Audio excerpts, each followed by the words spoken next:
ఎదురు చూస్తే నదిలాగా మారనా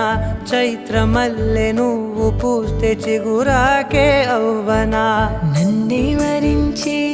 యువరాజును అంట నీ యువ